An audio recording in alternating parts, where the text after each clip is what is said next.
Hey everyone, welcome back to Bit by Knit with me, Jenny. I'm here with you guys today on the west coast of Canada in beautiful British Columbia.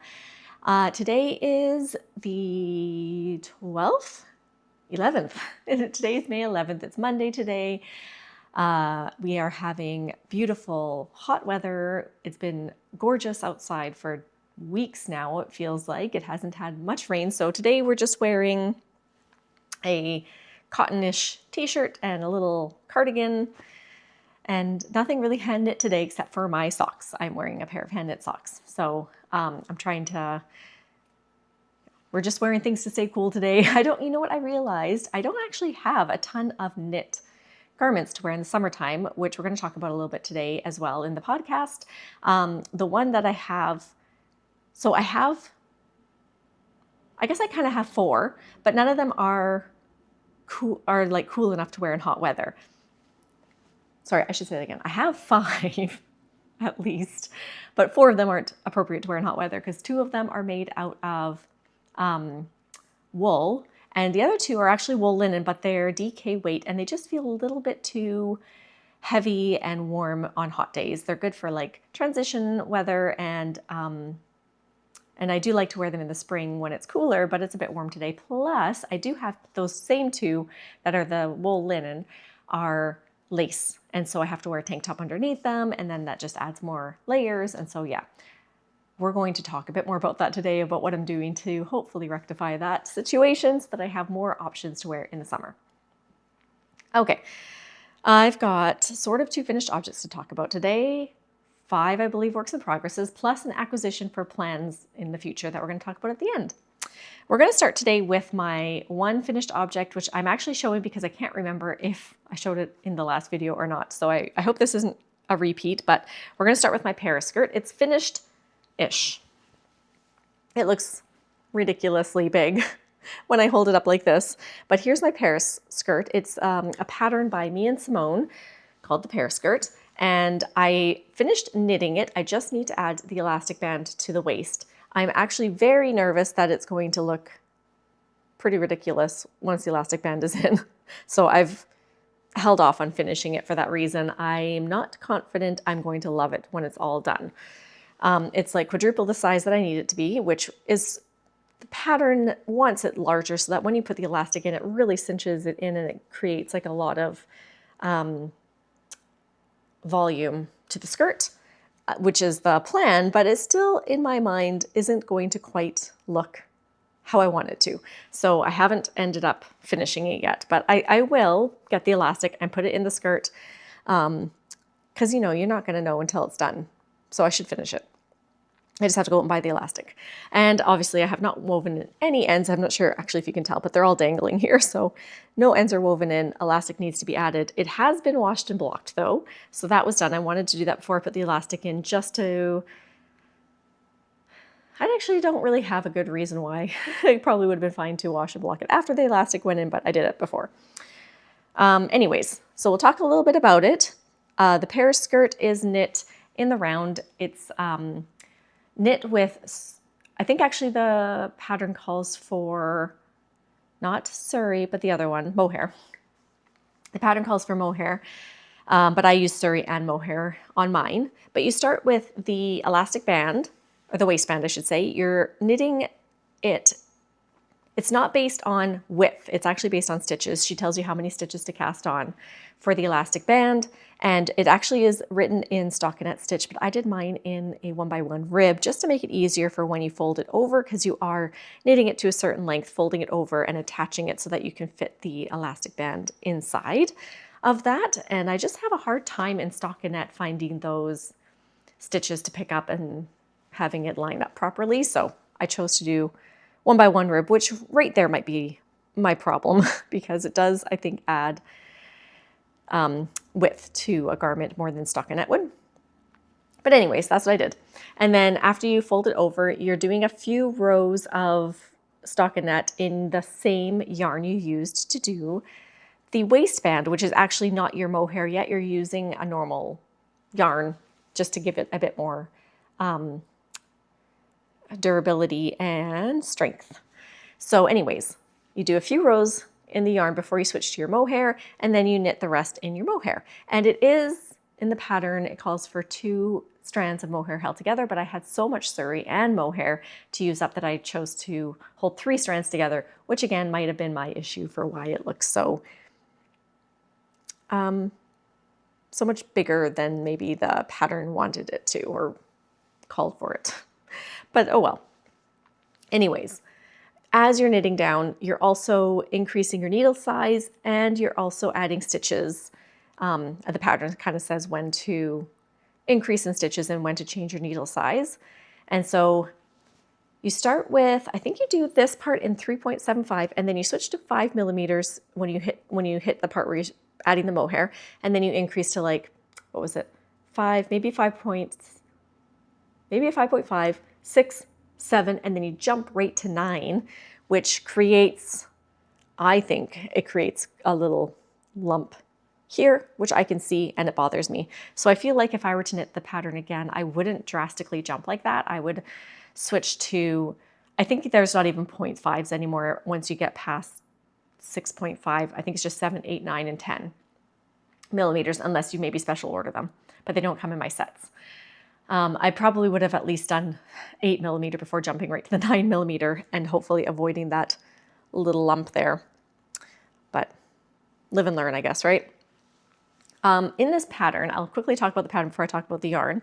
In the pattern, it is a guide. The pattern is a guide. So she gives you her instructions on how she knit her skirt. So her measurements, how much stitches she has cast on for her skirt, when she increased her own skirt, and the fact that she knits these skirts for her children without making adjustments to her cast on. However, it is not going to obviously work for everybody. Having the same amount of stitches cast on is going to vary then on how it looks in the end result, because she's not giving, because it's just one set of numbers that she's given you. So she does have some suggestions in the pattern on how to adjust it, like how many stitches to increase to get beyond the size range that she claims her pattern fits. She says it fits, I think she said 5-year-old to a 2XL adult size. Again, it's kind of a personal preference call on that, because somebody who's 2XL who wants to have the same volume in their skirt as her sample has isn't going to achieve that with the stitch count that she's provided in the pattern. So it would be, it's a little bit of a guessing game. I find it would be a bit of a guessing game to get the same look in a larger size if you don't like math out how many extra stitches to cast on. So from what I can tell from the pattern, it's not, it hasn't been, like no testers have knit it. It's not been sent to a, what's the word I'm looking for? Oh, as far as I can tell, it's not been tech edited. If it has, it's only been tech edited to one size, and it's not been tested with like a variety of range of sizes. So I found it to be easy to follow. The pattern was easy to follow, but like I said, it's a guide, not an actual size inclusive pattern. I wish I had known that before I bought it, but here we are. Anyways, it is a cute skirt. It was fun to make, but yeah. So the yarn that I used for the waistband, I had some leftover yarn from Bramble Ridge. It was her, she used to have a non-superwash yarn. I'm blanking on the name of it. She doesn't sell it anymore anyway, so it doesn't matter. Anyways, I had some leftovers of that in the colorway Mist, so I used that for my waistband and a couple of rows before I switched to my mohair and suri. And then I had a ton of mohair from Knit Picks. They're Aloft, and Paloma, I think was the colorway name, something like that. So I used that for the kind of these pink sections here, these in between, I don't even know what to call it. I want to call it bubblegum because that's what it reminds me of. And then when you see the lighter color coming in, then I dropped one of the mohairs and I picked up a suri that I had from Bramble Ridge. So I had one in Mist and I had this brighter one in Coral, Bramble Ridges, Surrey. So that's my color scheme. I kind of tried to stripe it throughout to make it cohesive. And then I ended on I was running out of the Aloft by the end. And so I ended up just holding 2 of them together, I think at the end here. And then I just bound off.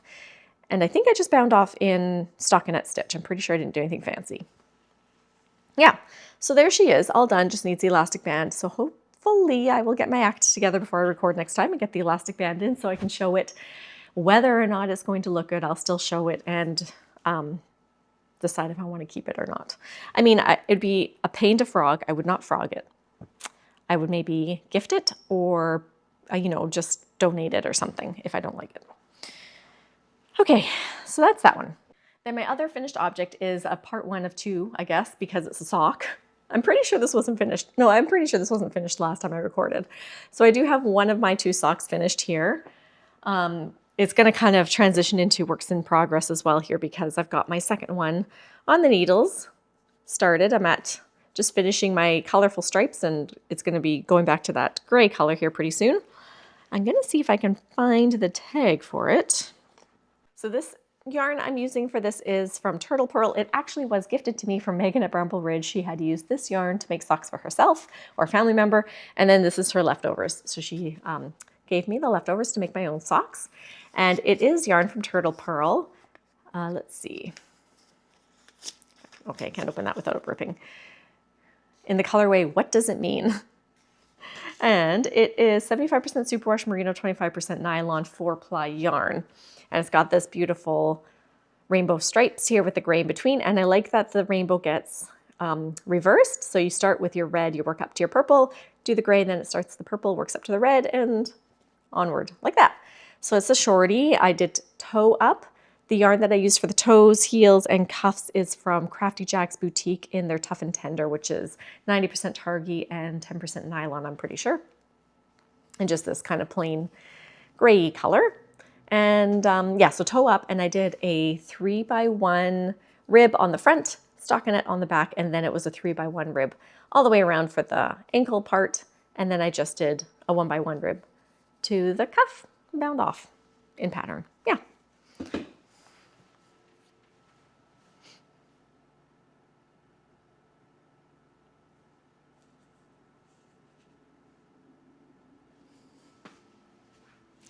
Oh, and I should say that the heel is just a German short row heel. My favorite kind to do because I can remember it without looking. I have it memorized. It's simple, it's easy, and it fits my foot pretty good. So I like it. So yeah, that's the second one coming along. And I do have, so this is the ball I'm working on right now, and this is how much is left from the one I finished. So I don't think it's enough for a full sock, but it's a pretty good amount. I'll have enough to make a scrappy second pair of socks, I think, with these when we're all done. And I also wanted to quickly say too, for my socks, my new formula is you cast on, so you're doing the, what is it?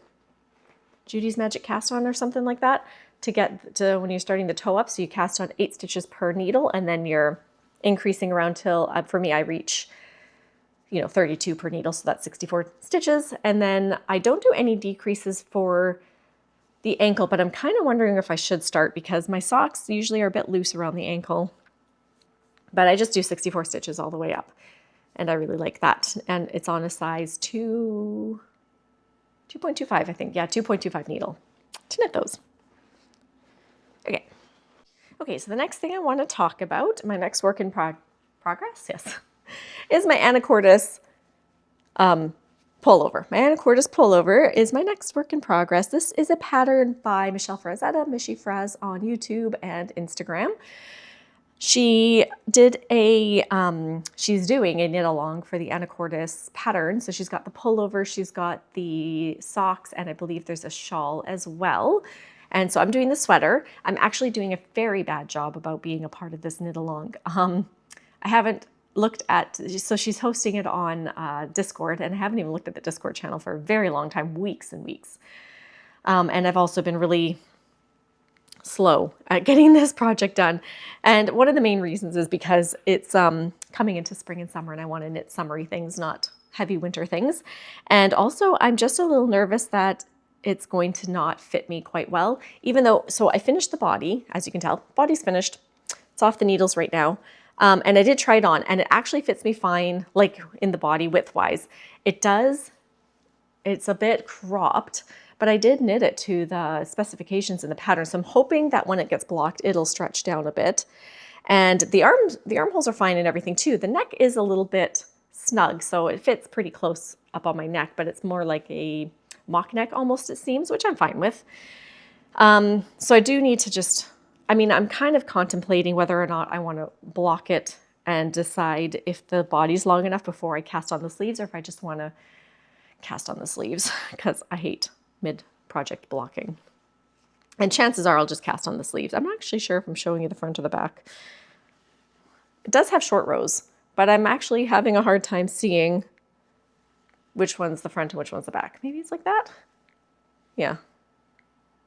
Anyways, I do need to finish. I think I'll just probably just pick up the sleeves and continue on because, yeah, I'm not going to tink back. Like, I know myself. If it's too short, if I wash and block it and it's too short, I am not tinking back and picking up stitches and continuing the length. Like, I just won't do that. So why bother? Anyways, I just need to get the sleeves put on. This pattern's an all over broken rib stitch pattern with the side detail of half twisted rib down the side of it. And it does also have a half twisted rib collar and hem, and the half twisted rib will also carry down the sleeve, and I believe then the cuff of the sleeve will be half twisted rib as well. And the rest of the pattern is the broken rib pattern. It's beautiful.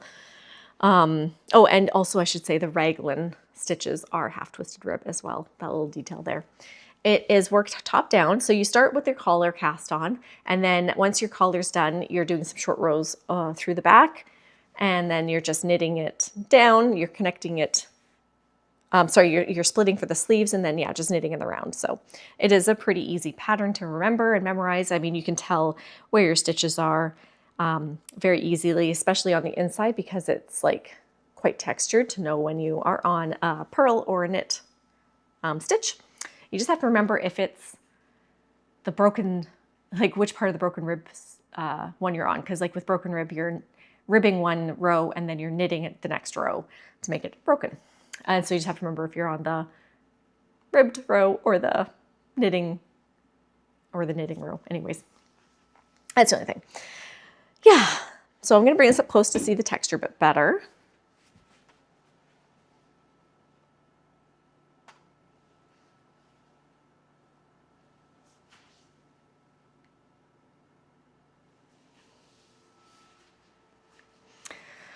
And the yarn I'm using for this sweater is Knitting for Olive merino held with Knitting for Olive, like their soft silk mohair.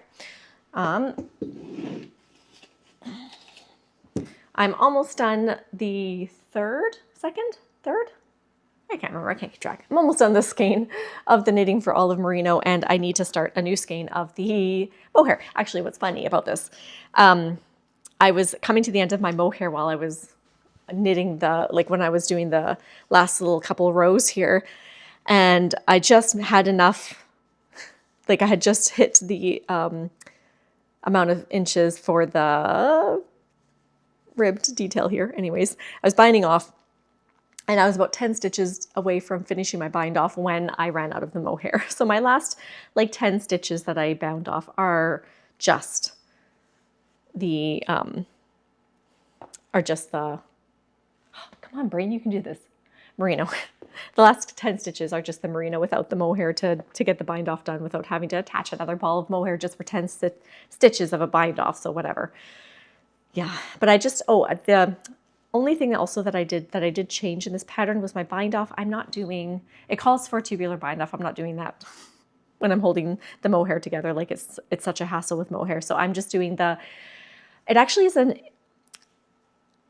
I'm doing like a knitting the bind off in pattern, but I'm not knitting the knit stitches through the back loop. Like I'm not keeping the twisted rib look, the half twisted rib look. I'm just knitting the half twisted knit, normal, purling the next stitch, and then, you know, taking the stitch over the other one and binding it off that way. So it has a really kind of different look at the bottom because of that. I don't know if it's actually going to show that well on camera.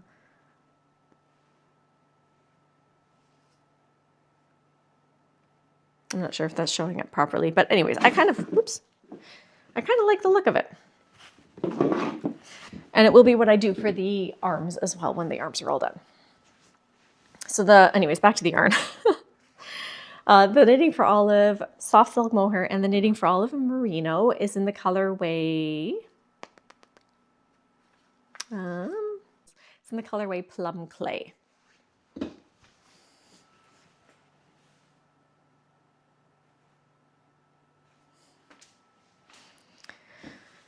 Yeah, so plan is to hopefully get the sleeve put on the needles today, because then that, you know, that's like one of the hardest parts to motivate yourself to do, is just to get the stitches back on the needle. Once they're on the needle, then you're just flying.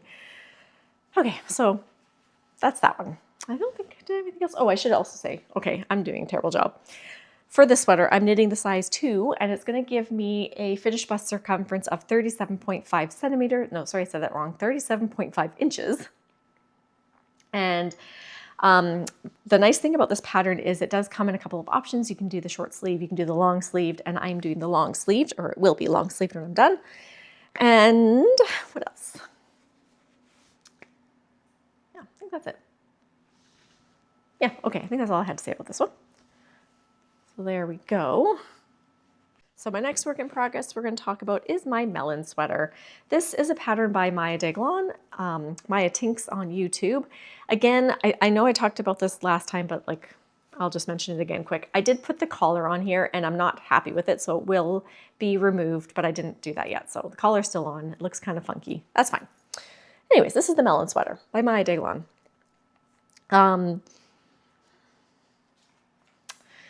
So this sweater is also knit top down.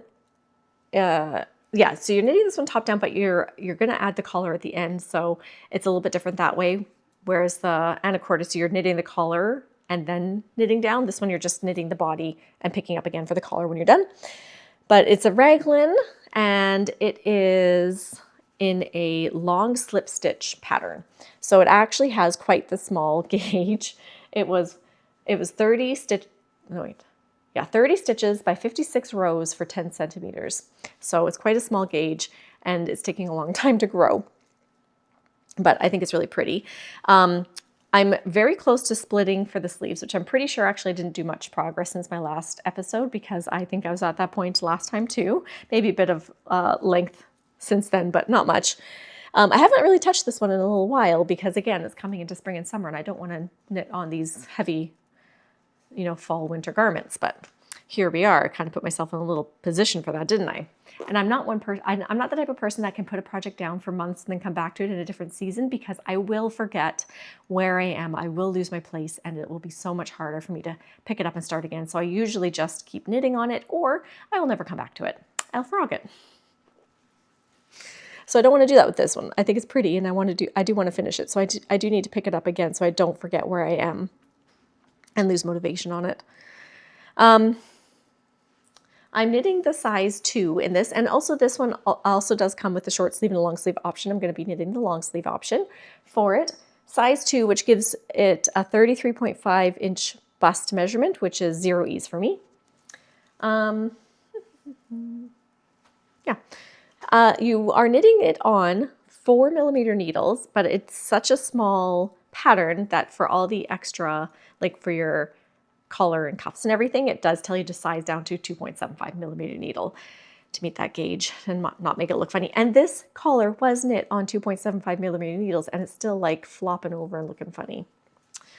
So anyways, for this pattern, she does have a couple of unique features. You've got the long slip stitch kind of pattern here, which she's calling the melon pattern. And then for the shoulder details, it's a bit of a different slip stitch pattern there. So it makes a bit of a different texture, look. What was I gonna say about this too? I can't remember. Anyway, whatever, I can't remember. So there are short rows in this, and yeah, short rows, I'm pretty sure, yeah, there are short rows in there. And she does actually have a couple of different options for your cast on, because she finds that she always has to adjust the back width differently than the front width, because she's got a broader back, just because she does a lot of climbing and stuff. And so in her pattern, she does write out how many stitches to cast on if you want more stitches on your back, and how many to cast on if you don't. And so I did the cast on without the more stitches for my back, because I'm pretty similar front and back for that. And do I have anything else to say about this? Okay, let me bring this up close so you can see the pattern a bit better.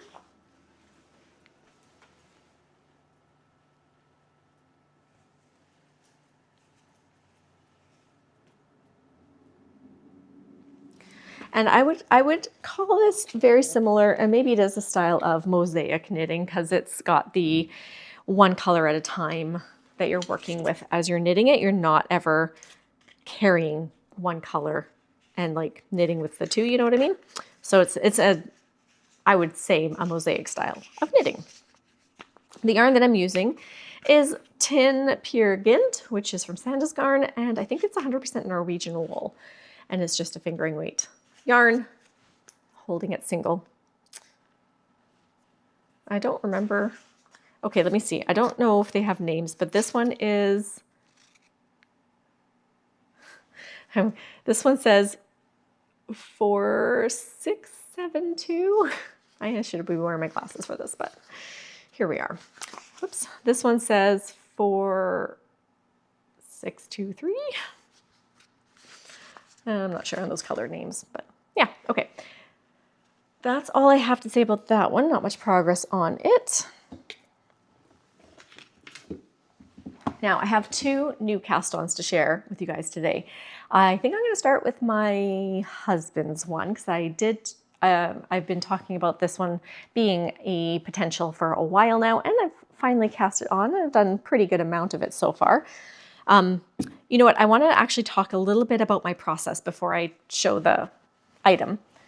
So I was struggling with trying to find a pattern to knit my husband a sweater. I wanted it to look much like the dude sweater.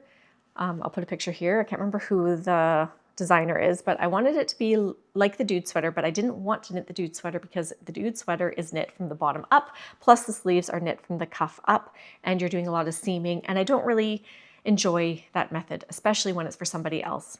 So I was trying to find a way to do it top down, and I couldn't, like, I don't have the brain capacity to flip patterns like that easily. So I didn't want to try to do the math of figuring out how to flip it. And so I was trying to find a pattern that was top down, that had the construction that I wanted, and that I could adjust to make it look more like the dude sweater. And I had a couple of ideas. I did think about this one here. I'm going to put up a picture here. It was originally what I was going to do at first, which is why I bought the yarn that I bought. However, it's a raglan, and I didn't want it to be a raglan. I wanted it to be a whatever shoulder construction it is on the dude sweater, where you're actually knitting it the back down, and then you're connecting at the shoulder and knitting the front, sort of thing. I like that look, and my husband already has a raglan sweater, and I wanted to see about getting him a different style. So I did end up scrapping the option here, and the North Coast sweater? West Coast? Oh, I think it's called the West Coast cardigan was the name of it, yeah. So I decided to scrap that option. And what I ended up doing was I took a sweater pattern that I own, and I did the math to readjust all the numbers. And so what I used was the Misty Pine sweater from Michelle Frazetta. I knit that sweater in a test knit, so I have the pattern, and I like the shoulder construction. I like the general look of it and the fit of it. And so I thought, why don't I use that pattern, because it's top down, and put in my own color work option for it. But because I had already bought the yarn, I needed to do a lot of math to figure out how to make this yarn work in that pattern. Because that pattern was something like, I think it was like 18 stitches for the 10 centimeters, and this was giving me 9 stitches in 10 centimeters. So it was basically half of what I needed. So that's what I ended up doing. I just halved the pattern for the most part. Like a couple of times I didn't half it quite exact, because it would be for like the when to do your, what was it? When to do your increases. I didn't want the increase right on the stitch after. Anyways, I just, yeah, it was like the increase ratio I changed. And did I change anything else yet? I don't think I've changed anything else besides that yet. So anyways, that's what I'm using. Misty Pine sweater, heavily modified to make it work for this yarn, and a different motif on it as well. And it's going to be a cardigan, so I have to steek it. I mean, I could have just changed it and knit it back and forth, but I didn't want to do that with color work, so I'm going to steek this. So anyways, here's what we have so far.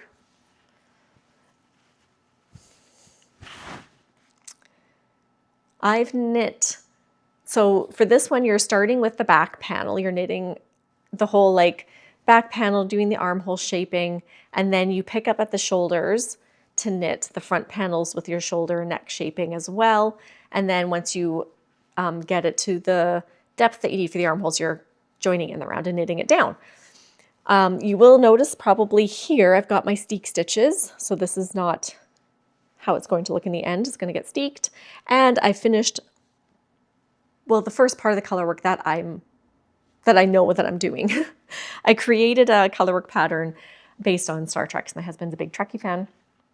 He loves Star Trek, so I did a ship motif on stitch fiddle, and I just, yeah, put that onto the sweater. I didn't realize how much more sweater I will have to knit after the motif, because I was trying to figure out where I wanted to fit it, and I was looking at the dude sweater for where their motif is, and I did like the look of it being like shortly after you join for the, like joining around after the armhole, and so I did put this motif a little higher up, and now I have a good amount of sweater left to go without a motif, so I'm contemplating doing a different one. I asked him if he wanted another row of the ship, and he didn't want that.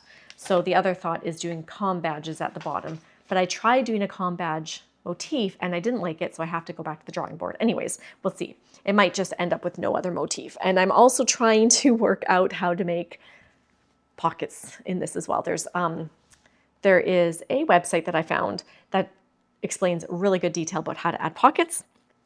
And so I'm hoping to do that. And they're going to be like the side pockets, not the like horizontal, but like the, I guess, vertical pockets. Yeah. So there's a lot going on with this that's like new to me, a lot of stuff. Trying to put in pockets, totally adjusting pattern, steeking a project, and it will have a zipper when it's all done. So, I'll still have to pick up my collar stitches, and I have lots to work on still. The body's getting there, but, no sleeves or anything like that yet.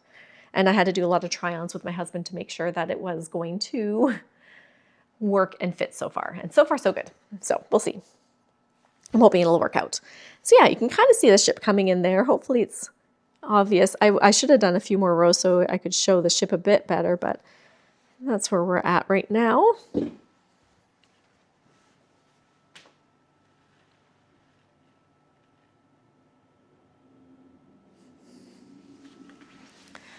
And the yarn I'm using, oops.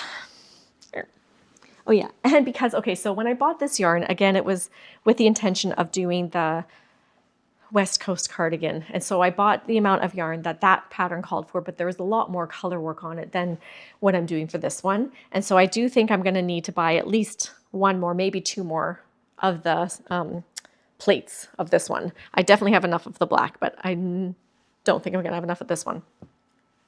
So I only have two more. I only have two more left, and I don't think it's going to be enough for 2 full sleeves yet.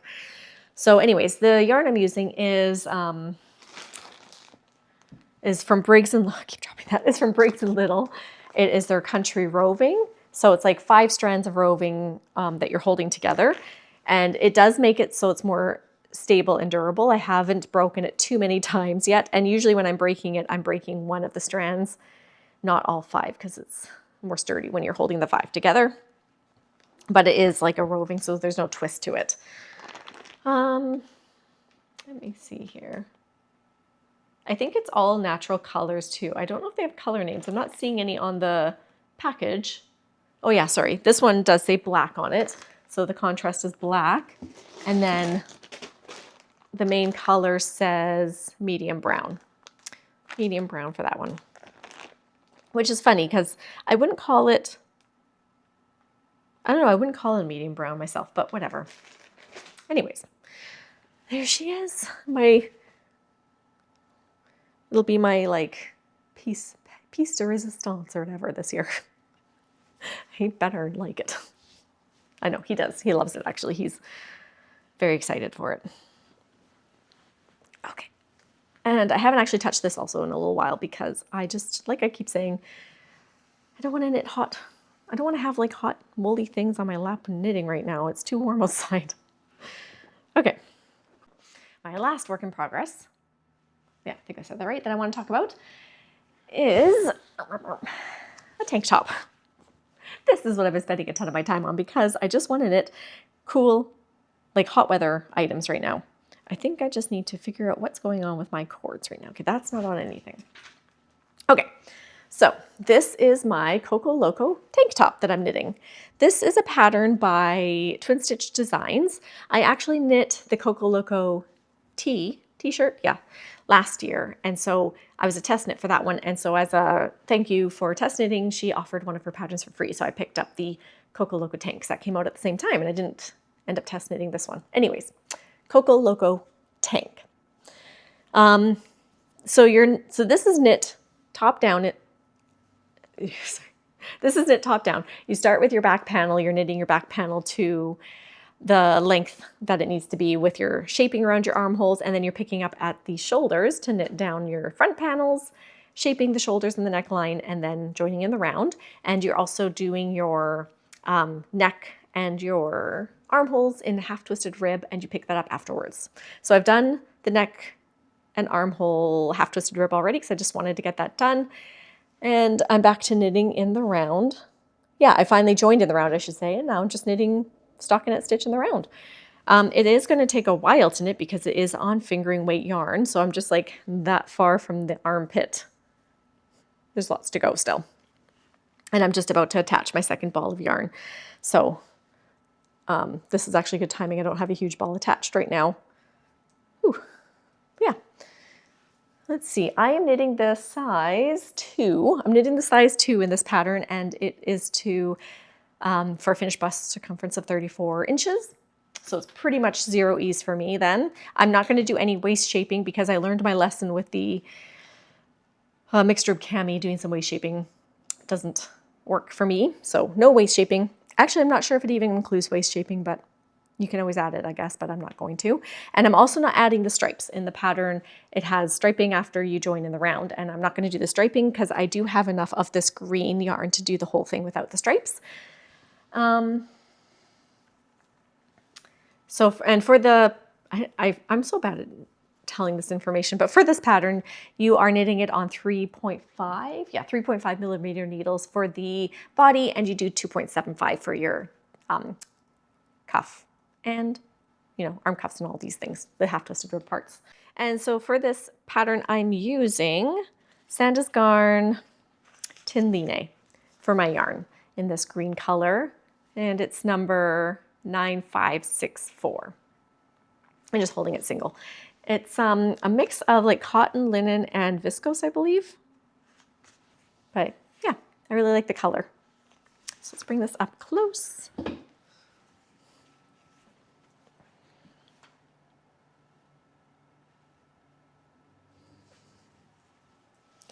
Okay, so this is the story of my life, I feel like right now, or this year. I'm worried it's not gonna fit. Oh, everything I say that too. I did do a try on of sorts before I joined it in the round. You just kind of drape it over yourself, whatever, and it seemed okay. But I did not try it on since joining in the round, and I don't intend to, because then the worry I have about doing that is I have to put the yarn on, like try it on tubing or something, and I don't want to lose all my stitches because it's actually a pain in the butt to get this yarn because it's catches a lot. It's not plied very tightly, I guess, or because it's linen and cotton, it just catches so much.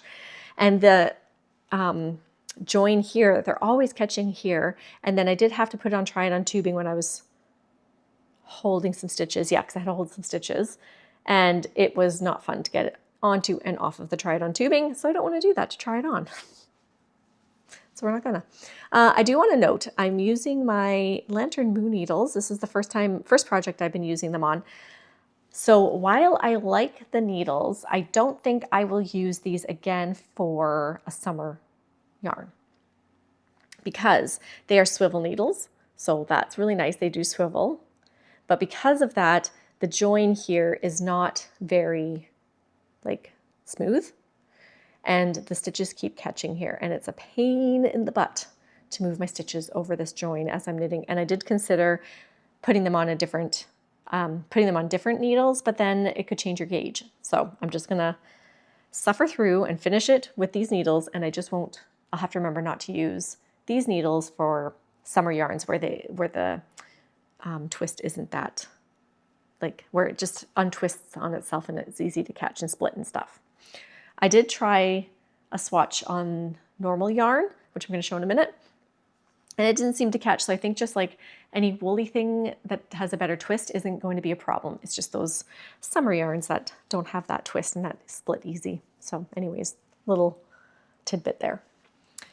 I'm very excited for this. And once this is done, I'm so excited to cast on more summer garments because like I was saying at the beginning of the episode, I need summer garments that are in a summer appropriate yarn, that are not lacy garments where I have to wear a tank top underneath as well, and that are bra friendly. So I'm really hoping that this will be the start of that collection for me.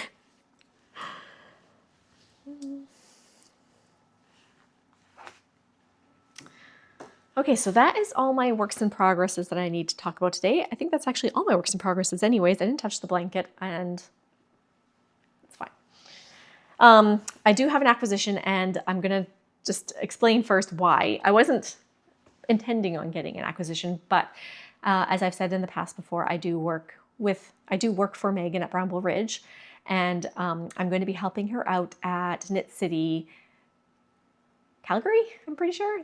I don't think it's Edmonton, I think it's in Calgary in the fall. It's end of September. So I'm going to be going with her to help out with that.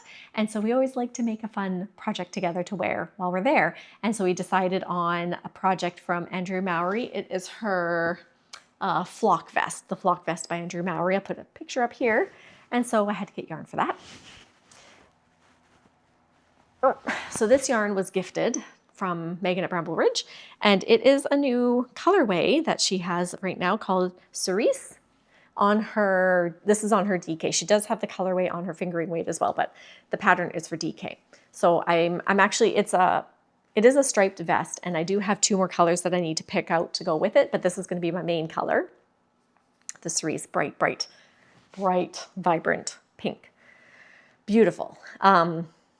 So I swatched for it, and I did the first few part of the swatch I did in the recommended needle size, which I want to say was 4 millimeter, maybe? Whatever it is in the pattern. I did that first. And then I went up a needle size just in case. And I don't have this blocked yet, so I don't know for sure which needle size is going to work, but I did measure it unblocked, and it looks like the smaller needle size will be the one to go with, because usually blocking superwash yarn will grow a bit. So probably we'll be going with the smaller needle size. What did I want to say about this? Yeah, so it's just on Bramble Ridge's superwash base, which is 75 superwash merino and 25 nylon. Pretty sure that's the breakdown. So here's the swatch up close. And I didn't buy. She gifted me 2 skeins. And then what the plan was is because she's going to knit the same garment, her main color is a dark, I think she's doing the conifer color for her main color. The conifer is like this beautiful green, darker green. And she wants to stripe it with a pink, and she's not sure about the other stripe though, because I don't know if anybody follows her on Instagram, if you look her up on Instagram, she put her swatch up. She did a swatch as well. But the one stripe in the very center is her, I can do this.